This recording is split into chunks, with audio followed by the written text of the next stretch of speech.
Eh bien, salut et bienvenue dans cette nouvelle vidéo, dans cette nouvelle formation en déblocage et en reprogrammation. Donc aujourd'hui, nous allons apprendre à utiliser quelques fonctionnalités importantes du logiciel GSM Aladdin. Donc avant de commencer à exécuter GSM Aladdin, il est recommandé tout d'abord de désinstaller tous les antivirus dans l'ordinateur ou bien de les désactiver.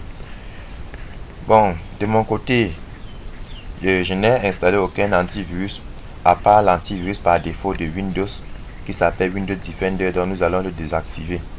Et pour le faire, c'est très simple. Nous allons juste descendre avec notre curseur dans la barre de tâches. Du coup, cliquer sur ce petit triangle qui pointe vers le haut. Nous allons voir la mue de Windows Defender.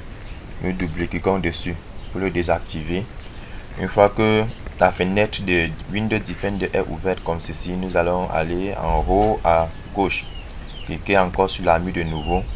Du coup, nous sommes dans les paramètres de protection contre les virus et menaces. Nous allons cliquer sur paramètres de protection contre les virus et menaces comme ceci.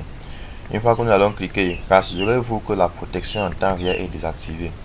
Chez moi, par défaut, c'est désactivé parce que je l'ai désactivé parce que j'exécute des logiciels de déblocage et je ne veux pas que à chaque fois l'antivirus est détecté comme des malwares, comme des logiciels malveillants. Bon, quand l'antivirus est désactivé, nous allons exécuter Aladdin comme ceci. Donc Aladdin prend un peu de temps pour s'exécuter.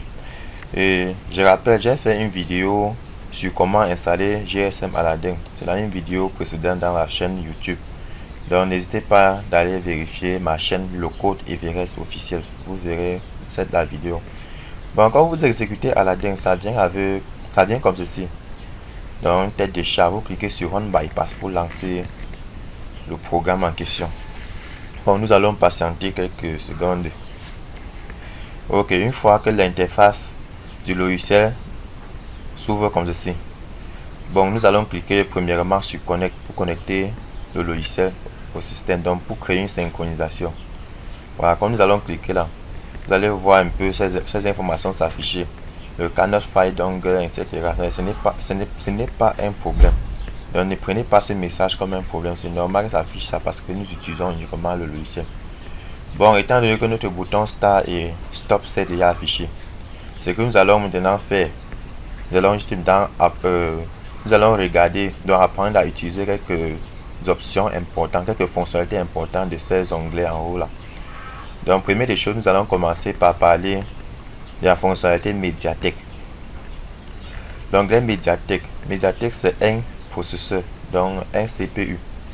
Donc, c'est le processeur le plus utilisé sur les téléphones qui tendent déjà vers l'original, comme par exemple les téléphones Techno, les téléphones Infinix, Wiko, ou bien les téléphones que nos opérateurs téléphoniques utilisent, comme par exemple les packs MTN, packs Orange.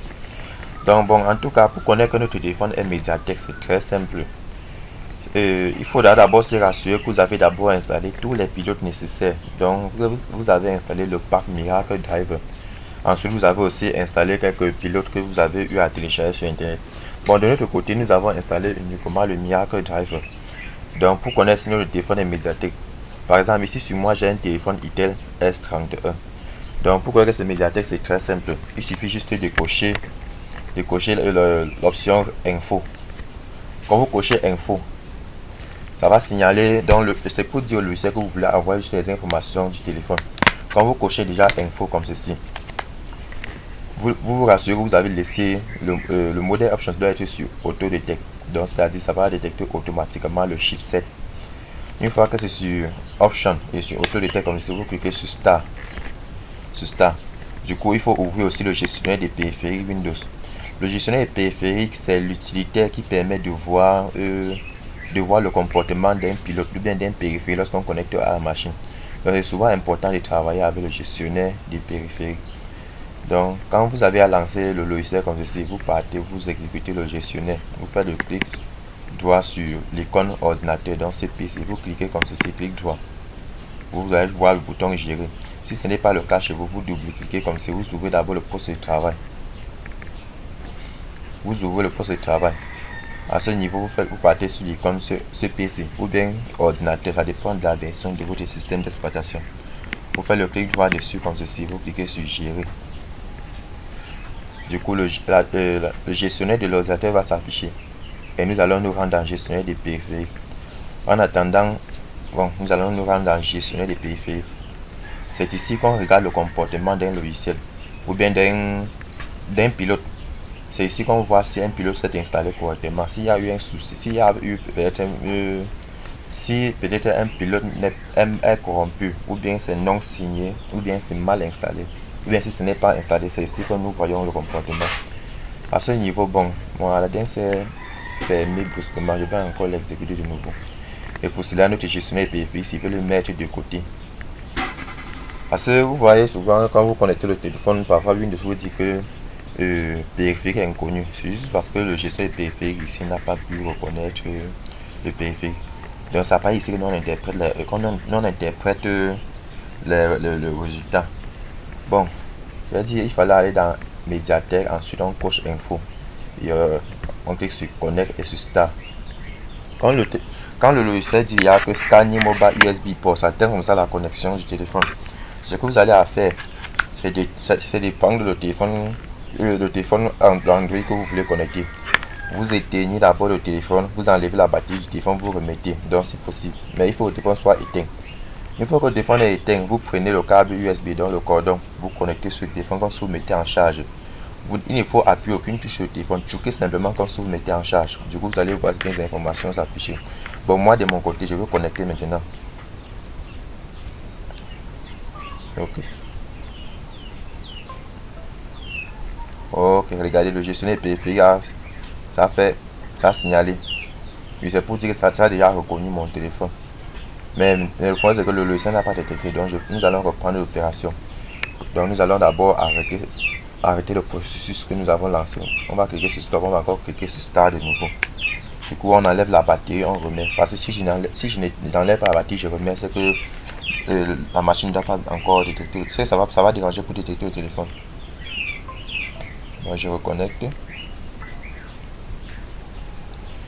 Ok, mon téléphone démarre juste. Nous allons regarder pourquoi ça fait ça. En attendant, je mets sur stop, je relance encore. Du coup, je connecte le cordon.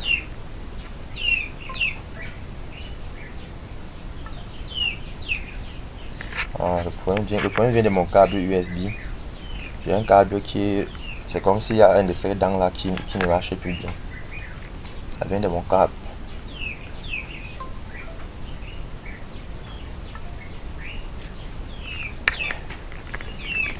Bon, vous allez essayer de votre côté, vous allez un peu comprendre. Comme je dis que mon téléphone ITS31, c'est un téléphone à processeur médiatique, c'est très simple.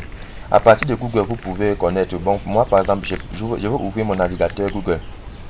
Donc vous vous rendez peut-être dans le site officiel de Google, dans google.com, comme ceci. Vous vous rendez dans google.com. Une fois que Google va s'ouvrir là, vous écrivez le modèle du téléphone. Dans la marque puis sur le modèle ITS31 et vous mettez le mot-clé CPU type. Du coup, les sites internet, Google va vous envoyer les sites internet qui montrent son type de CPU.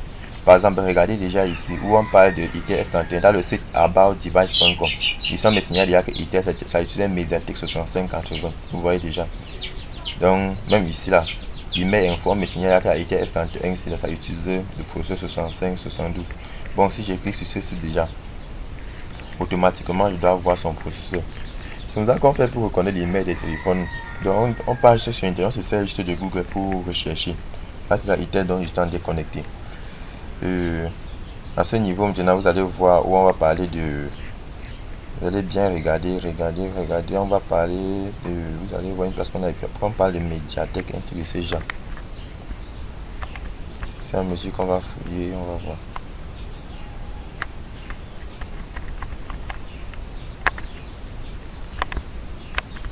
Donc on va seulement descendre, du coup on va voir.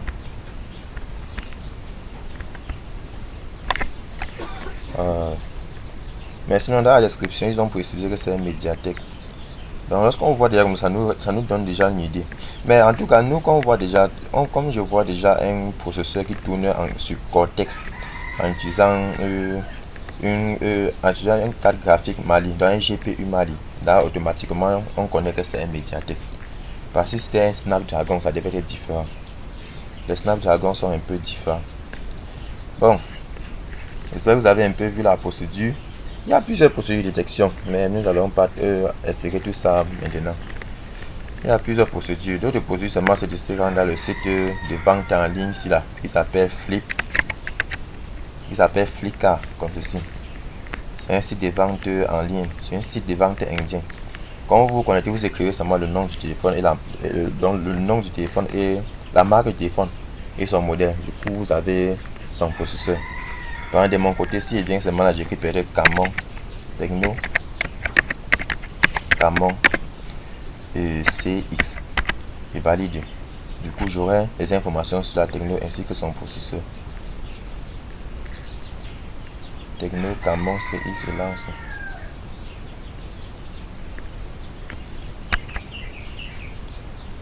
Ah, là. Ok. Voici par exemple Techno Camon CX. Dès que je veux cliquer pour avoir la description du téléphone.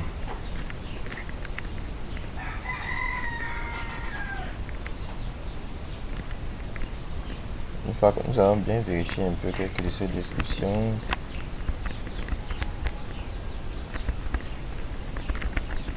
Bon, ici, il ne nous montre même pas. Mais vous pouvez vous servir de Google comme j'ai fait pour la ETS. Vous venez juste dans la barre de recherche, vous écrivez le nom Techno. Vous mettez Camon CX et du coup vous écrivez CPU type dans le type de CPU, type de processeur. Dès que je valide là, automatiquement me signale que Techno Camon CX. Je vais vérifier le type de processeur.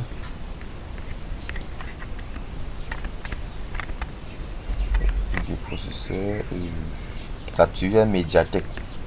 Je vois ici Mediatek. Donc c'est un peu comme ça qu'on prend du temps pour regarder. Mais une fois qu'on connaît déjà que telle marque de téléphone, tel modèle de téléphone tourne sur tel processeur, donc ça devient déjà une habitude. Prochainement on ne refait plus la même chose, on connaît déjà. Donc moi par exemple en tant que technicien, je tape ça qu'au moment que c'est un nouveau téléphone que je n'ai jamais vu. Mais sinon, très souvent, j'ai déjà de l'expérience au niveau de la reconnaissance des CPU. Quand je prends un téléphone, je connais déjà que ceci c'était processeur, ceci c'était processeur. Par exemple, les Samsung, on connaît déjà que les Samsung d'origine tournent sur les processeurs Exynos. La plupart des téléphones comme les Tecno tournent sur Mediatek. Les téléphones comme les LG tournent sur Qualcomm. Et donc, ça tourne sur Snapdragon parce que Snapdragon et Qualcomm, c'est pas la même chose. Qualcomm, c'est l'entreprise, la société qui produit les processeurs Snapdragon. Et donc, etc. Donc, c'est un peu déjà une remarque. Bon, revenons à GSM Aladdin. Donc, une fois dans l'onglet Mediatek, pour les processeurs Mediatek, vous allez voir que il y a plusieurs options. Info, c'est pour donner les informations sur le téléphone. Et donc, c'est pour avoir les informations sur le téléphone. Et l'option Read Flash, là. Là, c'est l'option qui permet. Bon, je disais que l'option Read Flash, c'est l'option qui permet de copier le flash d'un téléphone. Bref, c'est-à-dire extraire le système d'un téléphone. Et par un exemple, si vous avez un téléphone, donc deux téléphones de marque Itel, modèle S31. Si un s'allume sans problème et l'autre s'allume chaque fois, ça boucle, donc ça plante chaque fois au démarrage, et que vous voulez vous servir de l'autre Itel S31 pour reprogrammer son fait, c'est avec l'option Read Flash que vous allez copier le système du téléphone qui fonctionne très bien. Donc ça va copier et sauvegarder dans votre ordinateur son flash sans toutefois endommager le téléphone d'origine. Ensuite, maintenant, pour mettre dans l'autre téléphone, vous allez utiliser l'option Write Flash. Quand vous cochez Read Flash, vous cochez l'option Save as Scatter. Du coup, vous lancez Start. Quand vous allez connecter le téléphone, ça va copier son flash. Maintenant, quand c'est pour envoyer dans l'autre téléphone, donc pour flasher dans l'autre téléphone, on choisit dans l'option Write Flash. Quand vous allez cliquer sur Write Flash, du coup, vous allez voir apparaître ici en bas une option qui permet de localiser le fichier flash que vous voulez envoyer. Donc il suffit de cliquer sur cette petite frappe. Du coup, ça ouvre une fenêtre comme si vous partez rechercher où se trouve le flash dans le firmware du téléphone que vous voulez reprogrammer. Donc vous allez juste localiser, comme par exemple ici je vois le firmware d'une Techno. Vous double-cliquez juste dessus. Une fois que vous allez double-cliquer dessus, ça va vous demander, donc ça va s'afficher automatiquement là-bas. Vous allez juste lancer la reprogramme, vous allez juste lancer le flash. Donc l'option là c'est pas compliqué. Bon, mon Aladdin s'est fermé brusquement, nous allons relancer de nouveau. Et ici maintenant, dans l'option format, c'est l'option que nous ne vous recommandons pas d'utiliser ça. Parce que certaines personnes qui n'ont pas d'expérience, qui n'ont pas eu de formation dessus, donc sur Aladdin ou bien sur d'autres logiciels débloquables, penseront que l'option format permet de formater le téléphone. Il est bien vrai, oui, ça formate le téléphone, mais ça formate également le système dans le téléphone, c'est-à-dire le firmware ou bien la ROM. Donc très souvent, si vous formatez un téléphone avec cette option, ça va enlever tout. Moi, le téléphone ne doit même plus démarrer. Le téléphone doit juste maintenant, ça va plus démarrer. Peut-être en démarrant, ça va juste émettre une lumière dans l'écran, mais vous n'allez rien voir de bon. Donc ce n'est pas recommandé pour les personnes expérimentées qui savent pourquoi ils font ça. Et avec celui-ci là, le read password. L'option read password, c'est l'option qui permet juste de lire le mot de passe, mais pas sur les Android MTK, mais plutôt sur les téléphones clavier MTK, comme par exemple les téléphones Techno, les téléphones de marque Techno qui ne sont pas Android, les téléphones clavier. Donc lorsqu'on clique là, du coup on connecte et on tape sur Start, on connecte le téléphone, ça donne le code. Nous avons maintenant l'option Repair Email. Dans Repair Email, c'est juste utilisé que pour réparer les emails. Parce que très souvent, il y a les téléphones qui perdent les emails. Donc, il reste un moment comme ça, l'email s'efface seul. Jusqu'à quand vous mettez une carte SIM, ça ne voit plus le réseau. Vous ne pouvez rien faire. Ça veut dire Repair Email, c'est que vous venez, vous reprogrammez l'email du téléphone. Donc, vous pouvez mettre une email aléatoire pour ouvrir certains 15 chiffres. Parce que l'email, c'est le numéro d'identification qui permet de reconnaître un téléphone au niveau mondial. Vous allez mettre, sans l'email, un téléphone ne peut pas émettre d'appel. Ou quand vous finissez de saisir l'email à signe 1 et signe 2, vous cochez le bouton Android parce que c'est l'email de l'Android que vous voulez programmer. Vous cochez New pour signaler que c'est un nouvel email. Et vous cochez également AT Mode. Du coup, vous connectez Start, vous connectez au téléphone, ça va programmer l'email automatiquement. Bon, on a presque tout vu ce qui concerne Mediatek, mais nous sommes dans l'onglet commun. Mediatek aussi a une fonctionnalité. Dans l'onglet service, nous rencontrons plusieurs fonctionnalités. Nous avons la fonctionnalité Temporary Route. C'est l'option qui permet de router un téléphone de façon temporaire, mais ça ne fonctionne que sur les Android de version 4.4 ou des Android 4.2. Parce que les Android 5.1 ont du mal, le logiciel a du mal à router. Parce que la vulnérabilité qu'il exploite dans le système donc ça a été corrigé dans l'Android 5.1. Bon, nous avons l'option d'arrêt Clear Password. C'est l'option qui permet d'enlever le mot de passe ou le chemin dans un Android sans toutefois le réinitialiser ou bien sans le formater. Parce qu'il y a des personnes qui ont des téléphones qui sont bloqués mais qui ne veulent pas perdre le contenu, ils veulent juste qu'on enlève le code. Ça veut dire d'arrêt Clear Password, c'est qu'on enlève. Or, celui-ci, le Reset User Lock. Reset User Lock, c'est juste, donc c'est l'option qui permet juste de réinitialiser le téléphone. Ça formate tout simplement le téléphone. Donc, en tout cas, ça formate tout dans le téléphone. Comment on réinitialise, comment faire un hard reset, une réinitialisation d'usine. L'option, c'est le Back Phone Book. C'est l'option qui permet de faire une sauvegarde des contacts dans le téléphone, donc des données téléphoniques. Et celui-ci, le Network Unlock. C'est l'option qui permet de désimloquer, c'est-à-dire de tropicaliser un téléphone. Les téléphones qui avaient les réseaux étrangers, ça veut Network Unlock, c'est qu'on désimloque pour que ça prenne les puces locales. Et du coup, nous avons aussi cette fonctionnalité, le Clear Setting FRP. C'est la fonctionnalité la plus utilisée par les techniciens.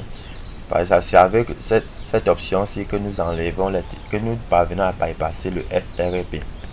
Donc, c'est-à-dire le Factory Reset Protection. Le FRP, c'est c'est la fonctionnalité que implémente, donc Google a développé sur les Android allant de la version 5.0 en montant, de façon à ce que si on initialise un téléphone qui avait déjà un compte Google, après la réinitialisation, ça va demander de se connecter à l'ancien compte, donc au compte du propriétaire pour pouvoir utiliser le téléphone. Bon, très souvent, vous allez toujours voir les téléphones qu'on a réinstallés, ça demande de se connecter à un réseau Wi-Fi ou bien c'est bloqué au compte Google. C'est ici là qu'on enlève, donc on coche sur l'option clé outil FTRP. Du coup, on lance le bouton Start et on connecte le téléphone. Ça enlève ça automatiquement. Ça enlève le compte Google. Nous avons aussi ces formats. Ces formats, c'est pour toujours formater le téléphone comme notre option, mais celui-ci est un peu intelligent. Il n'enlève pas le système directement. Il formate uniquement un peu une partition du système. Nous avons plusieurs. Nous avons Restore Root pour restaurer le root, donc pour enlever le root dans le téléphone. Donc, pour enlever les droits à super utilisateur. Le Clear Private Code, c'est l'option qui permet d'enlever le code privé dans un téléphone, parce qu'il y a des Android que lorsqu'on réinitialise, parfois on réinitialise même 10 fois, ça demande toujours de mettre un code de protection privée. C'est avec cette option qu'on enlève ça. Read Pattern Code, c'est l'option qui permet de lire le schéma d'un téléphone, donc d'afficher le schéma qui est dans un téléphone. Par exemple, vous pouvez avoir un téléphone qui est bloqué, qui demande de mettre le schéma et que vous avez oublié. C'est avec cette option Read Pattern Code que vous parvenez à lire le schéma du téléphone. Et avec Read Network Code, c'est pour lire le code du réseau. Donc ça ne décimloque pas le téléphone, ça donne juste le code de déverrouillage réseau. Et l'avant-dernier, qui s'appelle le Remove Virus, c'est la fonctionnalité qui permet d'enlever les virus dans un téléphone, donc de supprimer les virus. Quand on parle des virus, c'est quoi? Ce sont les programmes, des applications qui s'installent seules, des applications qui ne font que bourrer les tas de publicités sur votre écran d'Android, etc. Le FixDL Mode, c'est la fonctionnalité ou bien l'option qui permet de réparer les fichiers système sur Android. Par exemple, si vous avez supprimé un fichier au hasard, un fichier de configuration Android au hasard, ça avec le FixDL Mode, c'est que ça repart tous ces problèmes. Bon, ça ce sont les éléments de base qu'il faut connaître sur la fonctionnalité, sur l'onglet médiathèque. Ici en bas, ce n'est plus vraiment du médiathèque. Ici, nous parlons, ça ce sont les opérations d'option ADB. Donc, ce sont les options qui ne sont pas très utilisées. Et je vais vous montrer comment les utiliser dans une prochaine vidéo. Bon, j'espère que le cours sur médiathèque, si vous avez un peu compris comment ça fonctionne. Dans une prochaine vidéo, je vais vous parler maintenant de Spectrum. Donc, comment on travaille sur les Spectrum. Ainsi que le rôle de chaque différent chipset que vous voyez ici. Bon, j'espère que cette vidéo vous serait utile et merci de partager la vidéo, de liker et aussi de vous abonner à la chaîne. N'hésitez pas aussi de vous joindre à notre canal Telegram Dr Phone Unlock et aussi de nous joindre à le canal VIP Dr Phone Unlock VIP. Donc dans la chaîne VIP, nous faisons des tutoriels de qualité et nous répondons à tous vos besoins. Nous pouvons aussi vous assister à distance, c'est-à-dire nous pouvons partager les bureaux à distance. Du coup, je vous aide à configurer vos logiciels à distance et autres, et aussi l'assistance par téléphonique. Donc, si vous êtes intéressé par nos formations, par nos vidéos, n'hésitez pas de me contacter, le code Everest officiel. Donc, n'hésitez pas de me contacter personnellement. Du coup, nous verrons comment on va faire pour vous former à distance. Bon, je vais vous laisser pour le moment. Faut un peu vérifier d'autres vidéos de la chaîne, ça vous serait utile sur l'installation de d'autres packs logiciels. Bon, merci d'avoir regardé la vidéo et à la prochaine.